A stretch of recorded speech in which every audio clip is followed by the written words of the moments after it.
It's Megan Ussery, Director of Clinical Reimbursement for QRM here. Thank you for joining this quick webinar surrounding the OSA, also known as the Optional State Assessment. We're going to dive right in here. All right, so on our agenda today, we are going to provide an OSA overview. We're going to look at the use of the OSA. We'll also go section by section through this condensed item set. And then also we're going to look at some must-knows and also some considerations for you and your team. All right, so a little overview here. The length of the assessment itself is 20 pages. It contains sections A through E, G through K, and M through O. So it's definitely not as long as the MDS item set that we're used to. There are 2 interviews in the OSA, the BIMS and the PHQ-9. Functional status is measured using section G and those four late loss ADLs. The effective date for this item set is October 1st of 2023. And I've also included a link here in the handouts to the MDS 3.0 OSA manual. So it's similar to the REI manual, much shorter, only 46 pages in this one versus, oh my gosh, over 1,000 in the others. All right, so some key points. This OSA item set is not federally required, but it may be required by your state. I would assume that's probably why you're here viewing this webinar, is because you've heard that your state's going to require the OSA. Just know that it's not federally required, but of course those states can impose stricter requirements than the feds do. This assessment must stand alone, so it cannot be combined with any other type of assessment. No OBRA assessments, no PPS, no discharges, nothing. It has to stand by itself. The items in the OSA are used to calculate RUGS 3 or RUGS 4 case mix groups for state payment purposes. So that is the whole purpose here of the OSA, is simply to calculate those RUGS 3 and RUGS 4 case mix groups. A few other key points here. There are subtypes within the OSA. Some of these may be familiar if you've been doing MDS for a while. We have the start of therapy, end of therapy, both start and end of therapy, the change of therapy, and other payment assessment. So when you go in to start your OSA assessment, you're going to be deciding first, is the assessment for state payment purposes only, yes or no? And then you're going to choose that assessment type.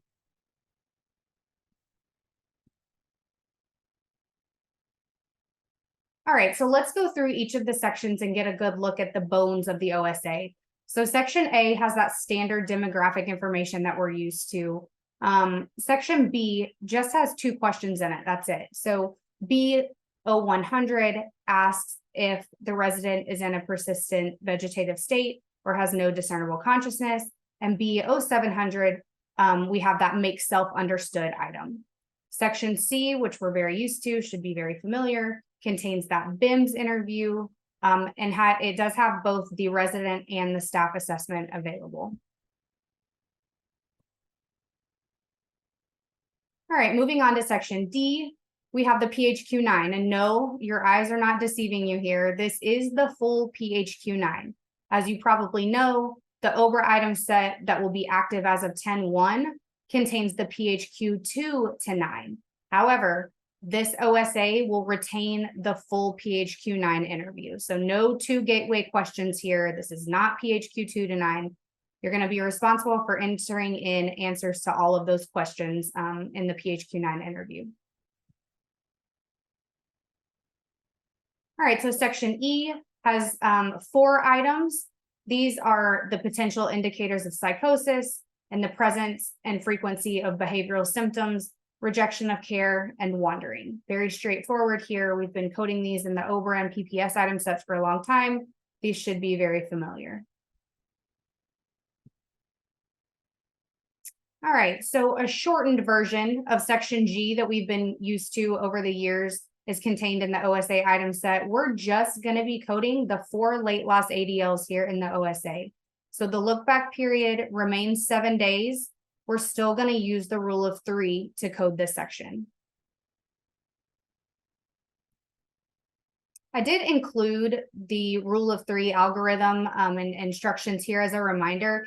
This can get pretty confusing given that we'll have to code section GG on the OBRA and PPS assessments and section G on the OSA. So it will be vital to ensure the correct code is entered into each item set of the MDS. Remember, the scale used for section G is inverse when compared to that of section GG. And then also on this slide, I've got the handy little algorithm or decision tree, if that's what you want to call it, that will help you arrive at the appropriate code when working on section G.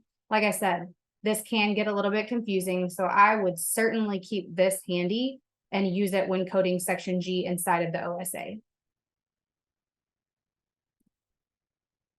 All right, moving on, we have section H. Section H contains only 2 questions regarding urinary and bowel toileting programs, both of which should be familiar. Section I is also shortened quite a bit. We're only looking at a handful of diagnoses in the OSA version versus what we see in the OBRA or PPS item sets. There are only checkboxes here, and we're coding pneumonia, septicemia, diabetes, aphasia, cerebral palsy, hemiplegia or hemiparesis, quadriplegia, multiple sclerosis, Parkinson's, asthma, COPD or chronic lung disease, and respiratory failure, and that's it. Moving on to sections J and K. In section J, we have only 2 options for coding shortness of breath. It's either shortness of breath when lying flat or none of the above, because again, we're only coding items that drive payment in the OSA. And then we have the problem conditions at J1550, which consist of fever, vomiting, dehydration, and internal bleeding. We also see a much shorter section K as well, with only weight loss and 3 options for coding nutritional approaches and percent intake by artificial route during entire 7 days. So again, much shorter sections here. We're only looking at those items required to generate those Medicaid case mix groups. Section M, again, abbreviated. You'll code the current number of pressure ulcers, but notice that you won't be coding whether or not they were present on admission, just simply coding the number of unhealed pressure ulcers at each stage, or if there's an unstageable due to slough and or eschar. Also in section M, there are items for number of venous and arterial ulcers and other ulcers, wounds, and skin problems, as well as skin and ulcer injury treatments, which should be very familiar to you. In section N, we see a much shorter version than what we're used to in the other MDS item sets. We're only coding the number of days that injections of any type were received, and then the number of days insulin injections and orders for insulin occurred. So we're not looking at any of those high-risk medications in the OSA, just simply looking at injections of any type and then those 2 insulin items. All right, section O, again, should look pretty familiar. This section is changing in the new MDS item set, but the OSA item set will remain with just the 2 columns to indicate special treatments, procedures, and programs performed in the last 14 days, whether while a resident of the facility or not. So we're still looking at chemo and radiation, oxygen, suctioning, trach care, mechanical ventilators, IV meds, transfusions, dialysis, and isolation. But again, we're only looking at while not a resident and while a resident. Again, the look back period for this one has not changed. It is still the standard 14 days. Continuing a little further down in section O, we have the same items for therapy minutes as we're currently used to, as well as respiratory therapy. We also have the items indicating restorative nursing programs performed in the last 7 days. 2 items you may not be super excited about are the physician examinations and physician orders. These items are being removed from the OBRA and PPS item sets as of October 1st of 2023. But if your state is going to be using the OSA, these items will still need to be assessed and coded. Again, the look back period for those 2 items is not changing. It's still that 14-day look back. All right, so now that we've gone through each section of the OSA, here's what you need to know. First, is your state requiring the OSA? That's what you need to know first. And then, what are those requirements? There are a few different paths that a state could take when addressing OSA as calculation for the state payment methodology. So it's very important to know when you're going to be required to complete the OSA item set. We have an awesome interactive map on qrmhealth.com where you can find your state and you can click on your state. It will pull up any applicable changes to the Medicaid payment methodology, along with a couple of short YouTube videos explaining those changes. And we also have links to the source documentation in there. So I highly recommend checking that out. There's just a lot going on every October 1st, and especially this October 1st.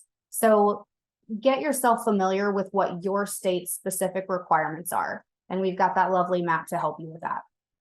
Next, you need to know what manual to reference. So the OSA has its own user's manual. It is very condensed. It only contains instructions for items that are not in the version 1.18.11 item sets. So for coding instructions specific to items that are in both the OBRA and the OSA item sets, you'll reference the REI manual. For anything in the OSA that stands alone and is different from the OBRA and PPS item sets, you'll want to look in that OSA user's manual. I say when in doubt, check both places. You also need to know what item set you're completing. Much of the MDS process is repetitious, but it will be incredibly important to know what information you need prior to going in and coding that assessment. For instance, if you're filling out an OSA, you're going to need the entire PHQ-9, like we talked about. So that means all questions must be answered, versus the new OBRA or PPS item sets may only require those 2 gateway questions in that PHQ 2 to 9. Same goes for section G in the OSA versus section GG in the other item sets. So pay close attention to what information you'll need to code the OSA that may not be required in the other MDS item sets. Finally, know your state's RUG grouper, right? So this will help you understand why you ended up with the RUG that you did. If you complete the OSA and you have a higher RUG or a lower RUG than what you thought you would, it's helpful to be able to go back and look at the grouper, identify any potential mistakes or missed opportunities. Some considerations for the IDT regarding the OSA. There are several states that are using the OSA, and this is brand new to you guys.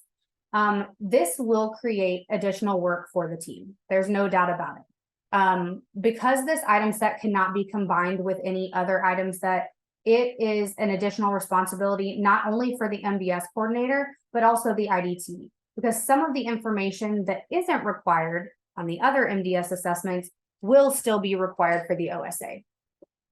Also, consider the source documentation needed to support coding the OSA. So who will be assigned to complete the pieces of documentation? What type of documentation will this be, and when will it be completed? Finally, where will the MDS coordinator go to locate the documentation? Where will this be housed?